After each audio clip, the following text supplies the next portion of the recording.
Eto na ang Coco's Chicken Bagnet. Siguradong mapapatila o kasasarap. Walang duda, panalo talaga ang lasa. Coco's Chicken Bagnet, sasarap siguradong uulit ka. Coco's Chicken Bagnet, dahil sulit bawat kagat. Coco's Chicken Bagnet, mapapatila o kasasarap.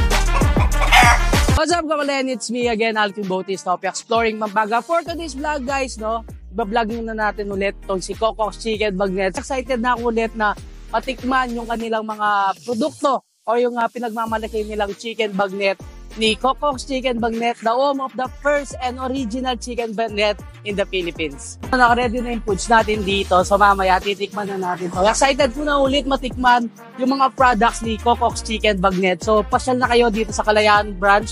Mismong location niya, guys, sa Barangay Quebiawan, Kalayaan Village, City of San Fernando, Pampanga. And open sila Monday to Sunday, 10:30 a.m. until 9 p.m. Ito na yung mga sinerve sa atin ni Coco's Chicken Bagnet. And syempre, may makakasama tayong isang influencer dito sa Pampanga. Yan, si Papa Pongs Vlog. And papakilala natin sa inyo kung ano ba yung mga products na sinerve sa atin ni Coco's Chicken Bagnet.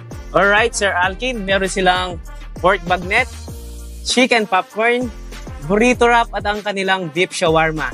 Meron din silang sparkling drinks na strawberry flavor at ang kanilang blueberry flavor. And syempre guys, hindi mawawala dyan yung mga new flavor, so mga Coco's flavor chicken bagnet nila. So meron tayong garlic herb dito, yung kanilang Hickory barbecue, syempre yung original western spicy, yung chef special, so ito yung kanilang country style chicken.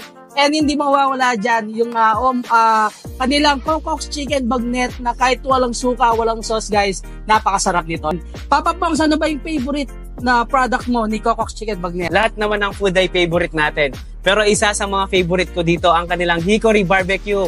Mga Sir Alkin, yes, na talaga namang mapapatilaw, kasarapan na ako.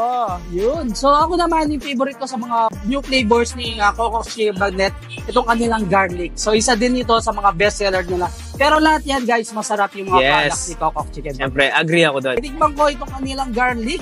Siyempre, yung sa akin, yung kanilang Hickory barbecue chicken. Ayan.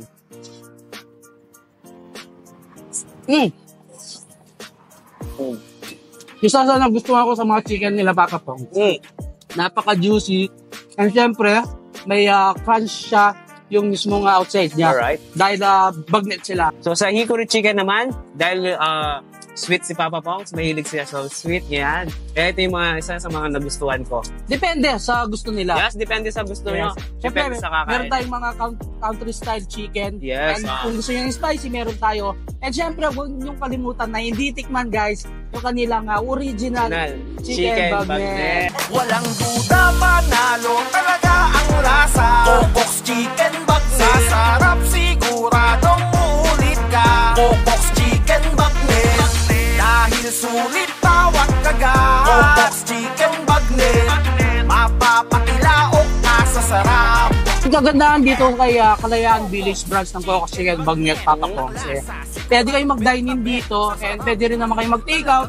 Kung gusto nila pa-deliver, meron sila sa Foodpanda and GrabFood. Natikman na natin lahat yung mga sinerve sa atin ni Coco's Chicken Bagnet na talaga namang napatilaw tayo sa sarap, Papa Pongs. Yes, talaga namang mapapatilaw ko sa sarap, Sir Alvin. And syempre, gusto ko lang din pagmalaki na si Coco's Chicken Bagnet yung pinaka-home of the first and original chicken bagnet in the Philippines. So talaga namang patok sa masa. Lalong-lalo na itong mga new flavors nila. Yun guys, hanggang dito na lang. Don't forget to subscribe, like, comment, and click the notification bell para updated kayo sa lahat ng videos ko.